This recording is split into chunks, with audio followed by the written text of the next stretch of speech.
आप मुझे बताओ कि आप समुद्र के किनारे क्या करने आए हो।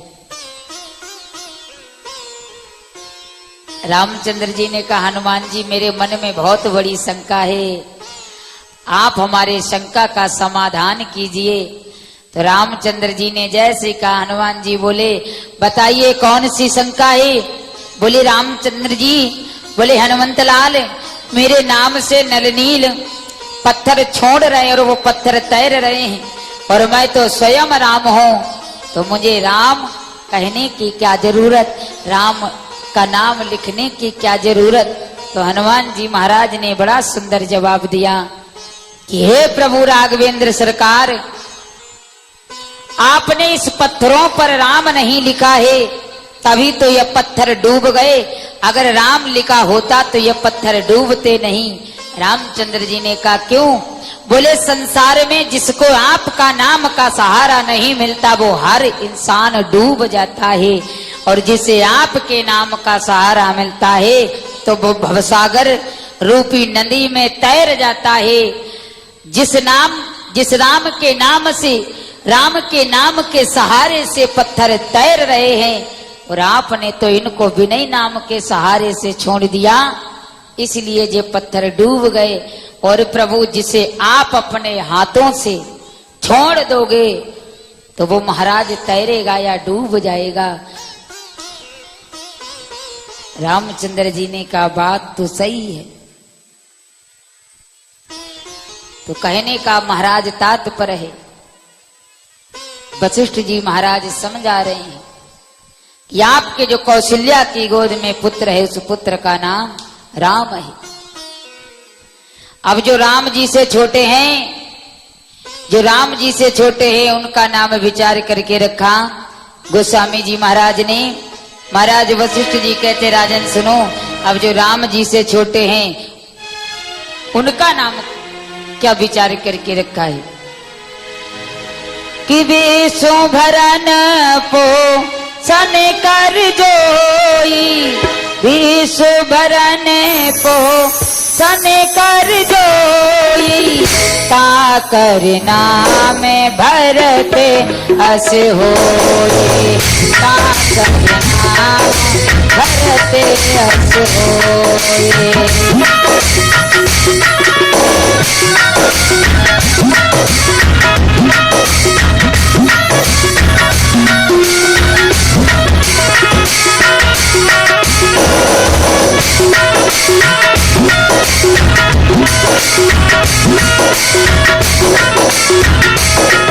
ओ जाके सुमेरन तेरी पुनासा, जाके सुमेरन तेरी पुनासा, नाम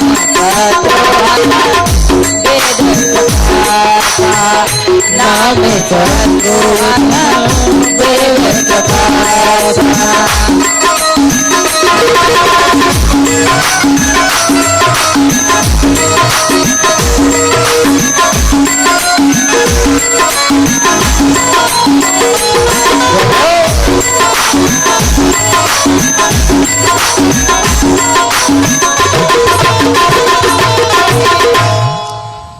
जो राम जी से छोटे हैं उस पुत्र का नाम विचार करके रखा। बोले विश्व भरन पोषण कर जोई, ताकर नाम भरत अस होई। भा माने भगवान, रत माने रति हो जाना। जो भगवान की भक्ति में पूर्णतया रति हो जाए उसी का नाम भरत है। अब जो भरत से छोटे हैं उनका नाम बाद में रखा, जो सबसे छोटे थे उनका नाम बीच में कर दिया, क्योंकि सुमित्रा की गोद में 2 पुत्र थे। महाराज वशिष्ठ जी क्रमानुसार नामकरण संस्कार कर रहे थे। पहले कौशल्या के पुत्र का किया, उसके बाद कौशल्या से छोटी है केकई, तो केकई के पुत्र का नामकरण किया। उसके बाद बारी किसकी आई? सुमित्रा की। तो सुमित्रा की गोद में 2 पुत्र थे, एक तरफ शत्रुघ्न जी महाराज और दूसरी तरफ लक्ष्मण भैया। तो लक्ष्मण भी भैया क्रोधी हैं, उत्पाती, और शत्रुघ्न जी महाराज भी उत्पाती हैं। तो सुमित्रा माँ की गोद में दोनों बालक उत्पात कर रहे थे, खेल रहे थे, और सुमित्रा मैया 2 पुत्रों को संभाल नहीं पाई। तो केकई ने कहा सुमित्रा बहन एक पुत्र मुझे दे दे। और एक पुत्र तू संभाल ले। सुमित्रा ने क्या किया, शत्रुघ्न जी महाराज को उठा करके कैकेयी की गोद में रख दिया, यानी भरत भैया के पास बिठा दिया। तो इसलिए जो सबसे छोटे हैं उनका नाम तीसरे नंबर पर कर दिया कि जाके सुमिरन तेरी पुनासा, जाके सुमिरन तेरे पुनासा, जाके सुमिरन तेरी पुनासा, नाम शत्रुघ्न भेद प्रकाशा, जाके सुमिरन तेरी पुनासा, नाम शत्रुघ्न भेद प्रकाशा, जाके सुमिरन तेरी पुनासा, नाम शत्रुघ्न भेद प्रकाशा।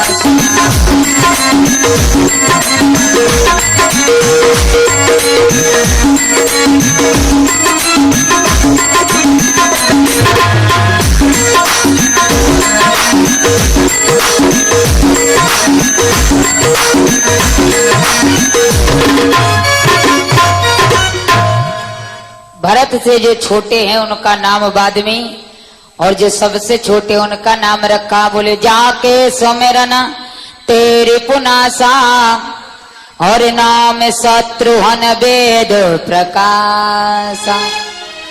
जाके सुमिरन तेरी पुनासा, नाम शत्रुघ्न वेद प्रकाशा। बोले जो शत्रुघ्न का नाम सुमिरन करता है तो समस्त शत्रुओं का नाश होता है। किसी ने गोस्वामी जी से पूछा, बाबा राम जी ने तो रावण मारा और मेघनाद को भैया लक्ष्मण ने मारा, लेकिन शत्रुघ्न ने किस राक्षस को मारा जिससे आपने इनका नाम शत्रुघ्न रख दिया? तो गोस्वामी जी महाराज बड़ा सुंदर उत्तर देते हैं, बोले जाके सुमिरन तेरे पुनासा, नाम शत्रुघ्न वेद प्रकाशा। जिसका सुमिरन करने से शत्रुओं का नाश होता है। और शत्रु कौन सा? सामने वाला शत्रु, दुश्मन नहीं कि शत्रुघ्न का नाम ले लो तो दुश्मन का कल्याण हो जाए, वो शत्रु नहीं। सबसे बड़े शत्रु कौन है? छल दंभ देश पाखंड झूठ अन्याय, ये सब हमारे शत्रु हैं। और इनसे भी बढ़कर के एक शत्रु है, वो कौन है? लोभ। लोभ सबसे बड़ा हमारा शत्रु होता है। और शत्रुघ्न महाराज का सुमरन करने से लोभ समाप्त हो जाता है। मंथरा के अंदर लोभ था। शत्रुघ्न जी महाराज ननिहाल से लौट करके आए तो मंथरा के केसों को पकड़ करके एक मुष्टक प्रहार दिया तो मंथरा का सारा लोभ समाप्त हो गया। जहां शत्रुघ्न होते हैं वहां लोभ नहीं होता है। इसलिए वशिष्ठ महाराज कहते, राजन जाके सुमिरन तेरी पुनासा, नाम शत्रुघ्न वेद प्रकाशा। और उसके बाद में सुमित्रा के एक पुत्र बचा है, उस पुत्र का नाम, सबका नाम रखा है एक एक चौपाइयों में। पर महाराज वशिष्ठ जी ने जिस सुमित्रा का एक पुत्र बचा उस पुत्र का नाम विचार करके रखते हैं कि लक्षण धाम राम प्रिय, सकल जगते आधार, गुरु वशिष्ठ तेहि राखा, और लक्ष्मण नाम उदार। लक्षण धाम राम प्रिय, सकल जगत आधार, गुरु वशिष्ठ तेहि राखा, लक्ष्मण नाम उदार। लक्ष्मण नाम उदार यानी लक्ष्मण के अंदर उदारता है। आपने देखा है रामायण में जहां जहां भी लक्ष्मण का प्रसंग आया है, लक्ष्मण ने क्रोध दिखाया है कि उदारता दिखाई है। जहां जहां भी रामचरितमानस में लक्ष्मण का प्रसंग आया है वहां वहां उदारता नहीं दिखाई, क्रोध दिखाया है। मेघनाद से युद्ध किया वहां भी क्रोध दिखाया। और जिस समय महाराज जनक ने धनुष यज्ञ में सारी सभा को ललकारा था, वहां भी लक्ष्मण ने क्रोध दिखाया। और परशुराम जी जब आए तो वहां भी लक्ष्मण ने क्रोध दिखाया, उदारता तो कहीं दिखाई नहीं।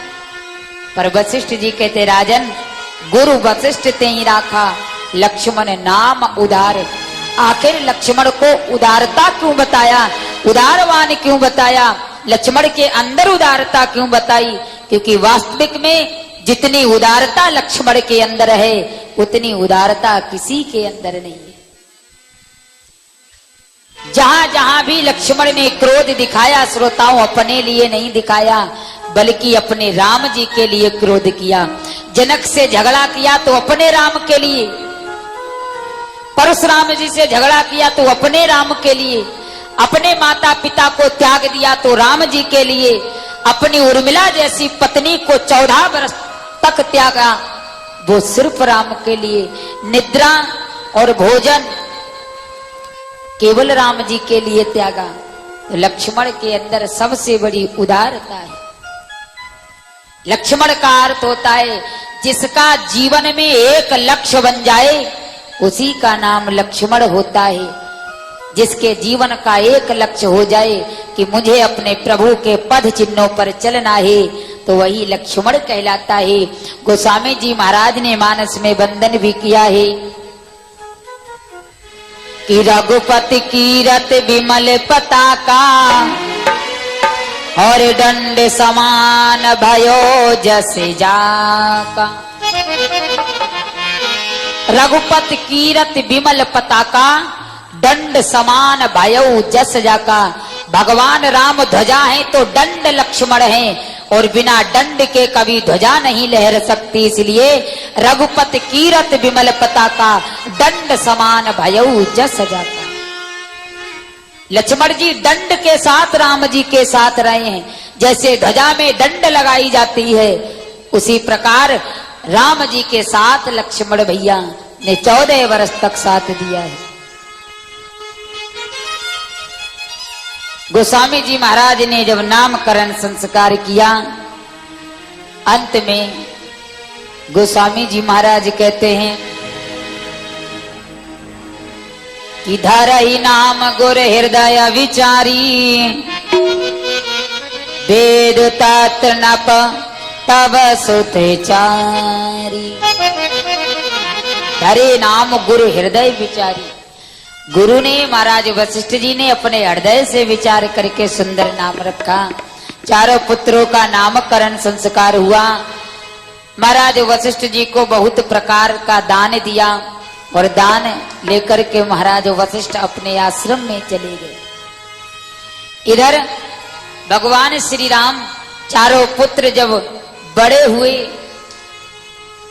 माता कौशल्या ने क्या किया, एक दिन श्री रामचंद्र जी को स्नान इत्यादि करा करके और पालने में लिटा दिया कि एक बार जननी हनवाए, एक बार जननी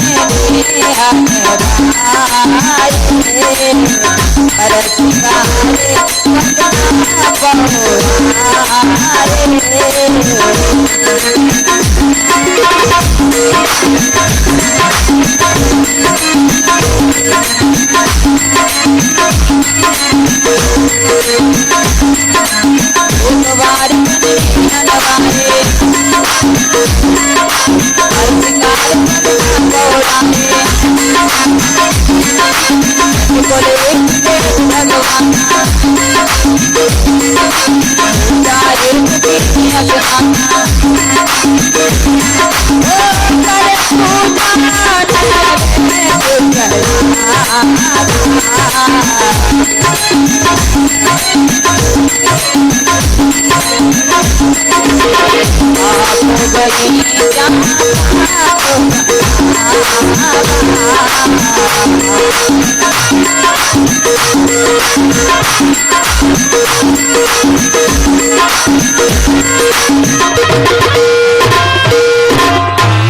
एक बार जननी हनवाए कर सिंगार पल ना पौड़ाए।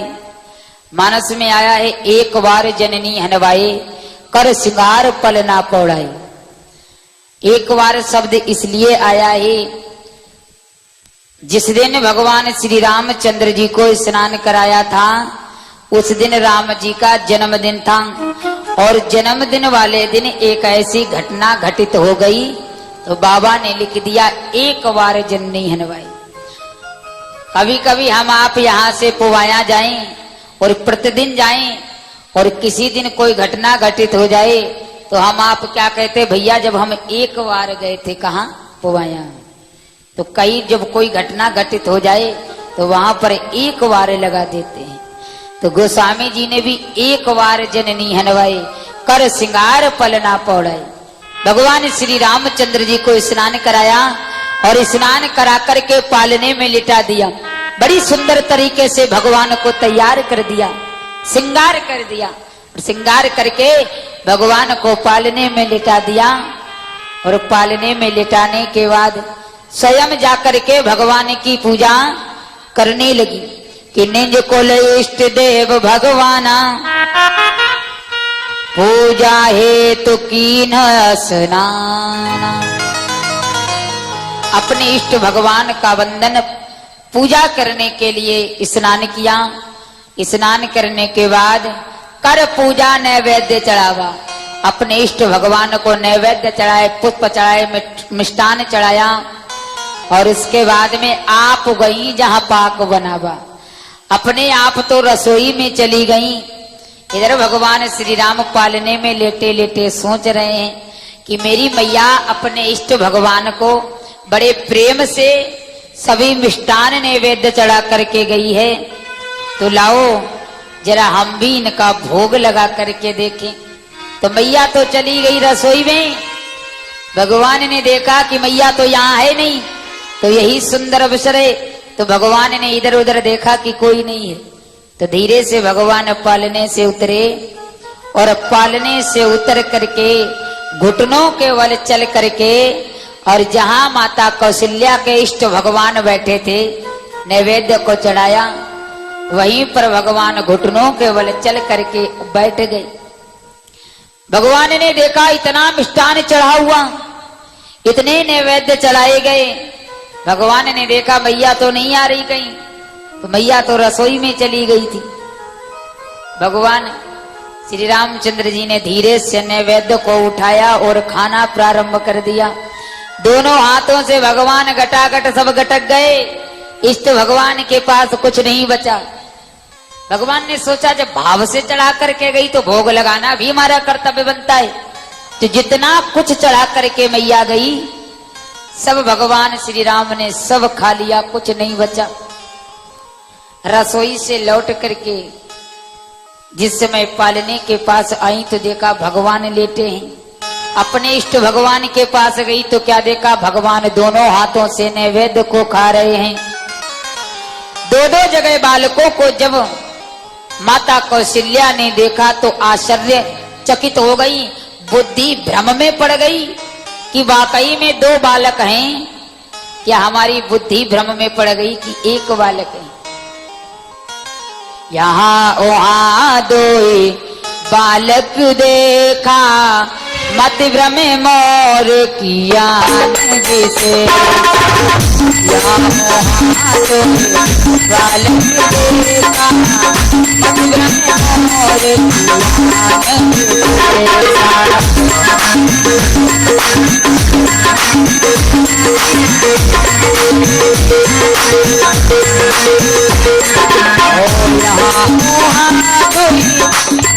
देखा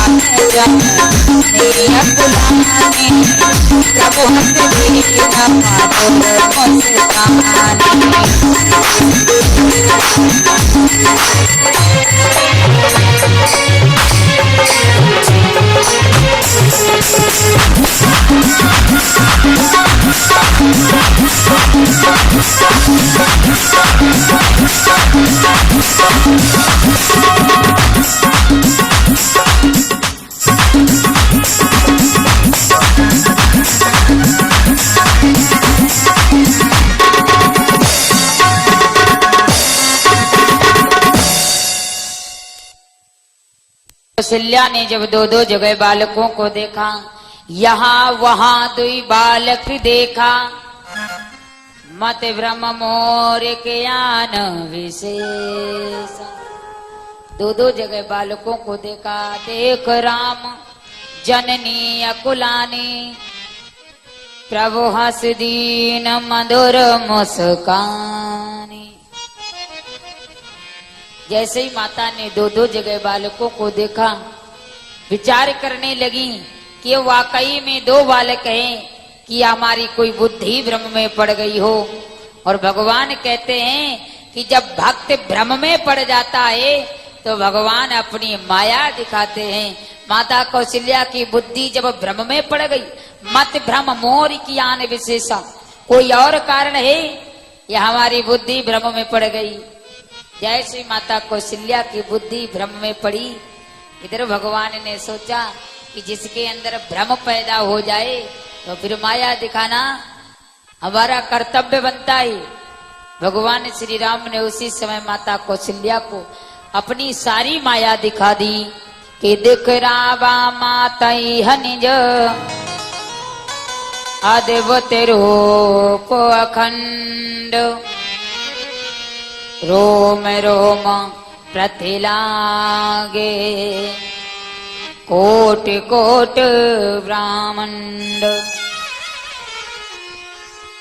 जिस समय भगवान ने अपना विराट रूप माता कौशल्या को दिखाया कि देखी माया सब विध गाड़ी, हाथ सभी तजोरे कर ठाड़ी। भगवान श्री रामचंद्र जी के विराट स्वरूप को देखा। संत महाजन देवता राम जी के हाथ जोड़ करके स्तुति कर रहे हैं। ऐसी माया को माता कौशल्या ने देखा। माता कौशल्या मूर्छित हो गई और मूर्छित होकर के पृथ्वी पर धरा पर गिर गई। भगवान श्री राम ने मैया की मूर्छा को छुड़ाया। मैया उठ कर बैठी, हाथ जोड़ करके कहने लगी, प्रभु अरे हमने तो आपको अपनी संतान माना था, अपना पुत्र समझा था, पर आप हमारे पुत्र नहीं, आप तो हमारे पिता हो। इसलिए आज से मैं आपको पुत्र नहीं बल्कि पिता मानूंगी। भगवान ने कहा, ये हमने कौन सी भूल कर दी। अगर मैया हमको पिता मानने लगेंगी तो लीला कैसे करेंगे।